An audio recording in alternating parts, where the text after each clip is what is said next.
না, এখানে তো 3 দিনের যে পবিত্র ইসারে মেহফিল হচ্ছে, এখানে ইসারের সব মেহফিল হচ্ছে, সেখানে লক্ষ লক্ষ মানুষ আসছে এই ফুরফুরা শরীফে।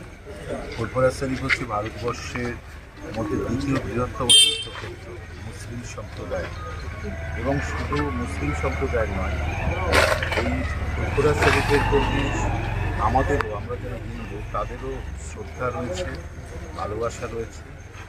কারণ এখানে পীর মৌলানা আবু বকর সিদ্দিকীর সমাধি আছে, তার স্মৃতি বিচরে।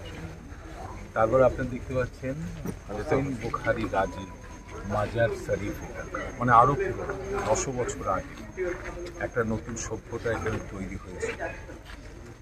তো তার যে একটা ইতিহাস আছে, তার একটা কৃষ্টি আছে, সেটাকে আরও মেলে ধরেছিলেন আবু বকর সিদ্দিকী। তিনি সমাজ সংস্কারক হিসেবে কাজ করেছিলেন, শিক্ষা বিস্তারে কাজ করেছিলেন, এবং সব ধর্ম সম্প্রদায়ের মানুষ যাতে একসাথে থাকে, অর্থাৎ মানুষের জন্য তিনি কাজ করেছিলেন। মানব সম্পদ ডেভেলপমেন্টের কথা তিনি বলেছিলেন। এবং এই বাংলা এবং পাশে অবহিত যে বাংলা ছিল একটা সময়, সেটা প্লাস অসম এবং এর বাইরেও বহু জায়গায় বহু মানুষ, লক্ষ লক্ষ মানুষ তার প্রতি শ্রদ্ধাশীল, এবং তার নামই হচ্ছে ফুরফুরা শরীফ এত পরিচিতি পেয়েছে। এবং ওর জন্য আমরাও আসি এখানে। আমরা যখন ইসলামী সভা হয় তখন আমরা এখানে আসি। এখন আমি এখানকার জনপ্রতিনিধি, এখানকার এমএলএ, আমার বিধানসভার মধ্যে এরকম একটি স্থান রয়েছে, একটা তীর্থভূমি রয়েছে, এটা আমার কাছে একটা অহংকারের জায়গা, একটা গর্বের জায়গা। ফলে মাননীয় মুখ্যমন্ত্রী তিনি এই যে উৎসবগুলো যেগুলো হয়, যে মেহফিল যেটা হচ্ছে, সেখানে যে লক্ষ লক্ষ মানুষ আসছে, তাদের যে পরিষেবাগুলো দেওয়া, রাস্তাঘাট, জল, বিদ্যুৎ, সুযোগ তৈরি করে দেওয়া, এটা মাননীয় মুখ্যমন্ত্রী প্রশাসনকে নির্দেশ দিয়েছে, এবং প্রশাসন সেই কাজগুলো করছে, এবং আমরাও সেখানে তার সাথে রয়েছি যে আরও কীভাবে পরিষেবাগুলোকে উন্নত করা যায়।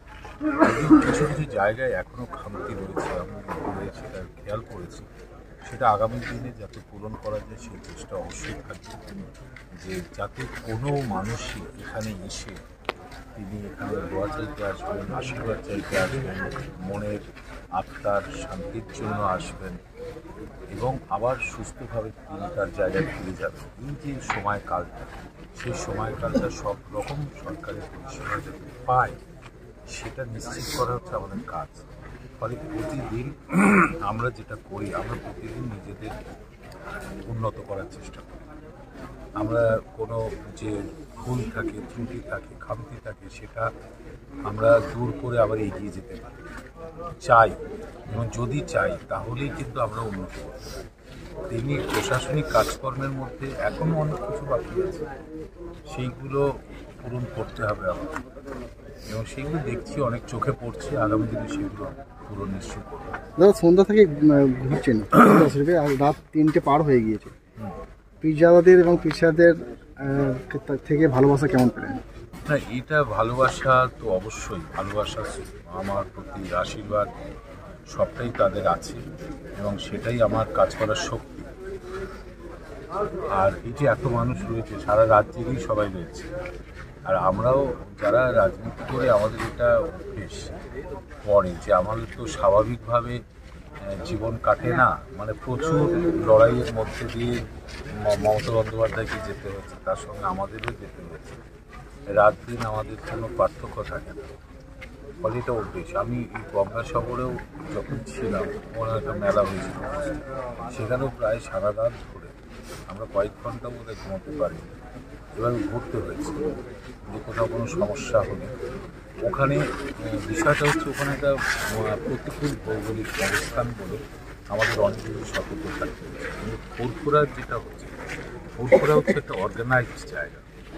এখানে এই যে আবু বকর সিদ্দিকী এবং এই যে হোসেন বুখারী যে কাজ যে রয়েছে, এই যে মাজার রয়েছে, এখানে এই যে এত সংখ্যক পীরজাদা রয়েছে, তাদের নিজস্ব ভক্ত রয়েছে, তারা প্রতি বছর আসে। ফলে আস্তে আস্তে এদের কিন্তু একটা অভ্যেস হয়েছে এবং এরা জানে যে কিভাবে যাব, কোথা দিয়ে যাব, কোন রাস্তা দিয়ে যাব, কোথায় শোবো, কি খাবো। এনারাই অর্গানাইজটা করে আসছেন আজকে বছরের পর বছর। ফলে এখানে কিন্তু একটা ডিসিপ্লিন আছে। আমরা যেটা সরকার থেকে যেটা করছি, আমরা সেটার উপরে আর একটু সাহায্য করছি, যে আর একটু যাতে স্বাচ্ছন্দ্য পায় মানুষ। ফলে এখানটা অনেকটা অর্গানাইজড অবশ্যই, এবং আমাদের কলকাতারও কাছে রয়েছে, রাস্তাঘাটেরও একটা সংযোগ রয়েছে। ফলে সুবিধা হচ্ছে। এখানে বাসের রেলের যোগাযোগটা নেই, সেটা আমাদের মুখ্যমন্ত্রী করতে চেয়েছিলেন, কিন্তু সেটা হয়ে উঠলো না, কারণ সরকার সেন্টারে বদল হয়ে যাওয়ার পর মুখ্যমন্ত্রী সেই স্বপ্নটা বাস্তবে দিল না এখন। কিন্তু আমাদের স্বপ্ন আমরা দেখতেই থাকবো যে একদিন রেল যোগাযোগ কর্পোরেশন যাবে, কারণ যেটা মমতা বন্দ্যোপাধ্যায় শুরু করে দিয়েছেন সেটা একদিন না একদিন বাস্তবে আমরা বিশ্বাস করি। তাই এখানে আমরা কিছু বাসেরও বন্দোবস্ত রেখেছি। এইভাবে আলো ঠালো দিয়ে যতটা চেষ্টা করা যায় চেষ্টা করছি। ঠিক আছে।